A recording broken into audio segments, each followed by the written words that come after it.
I'm super excited to show you 2 slides that I made. Screw the rest of the intro, let's get into it.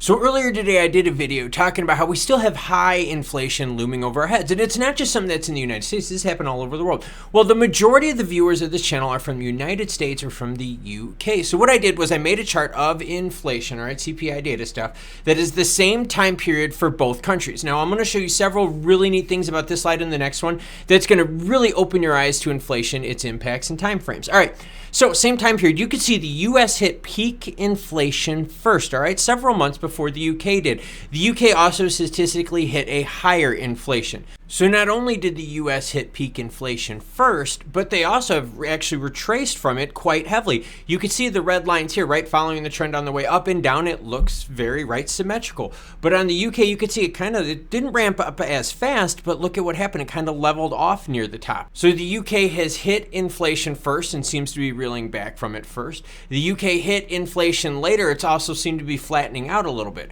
So each country is going to have to do their own thing. So it's not just the US central bank that's under pressure.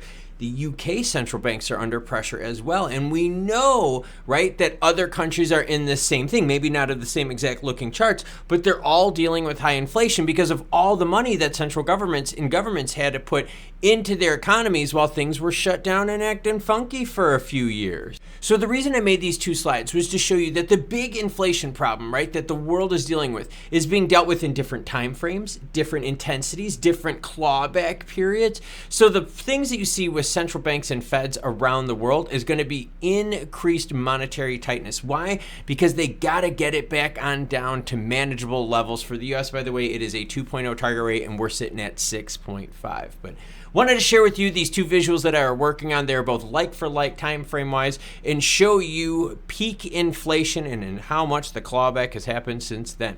If you thought this video was worth your time, please hit that like button, subscribe if you haven't, so you can get more cool tidbits like this. Until more news breaks, I'm going to leave you with this video right here, algorithmically designed, yep, just for you by YouTube. I have got to train still. Oh my gosh, I'm procrastinating. So until more news breaks, you cool cats, have a great rest of your day.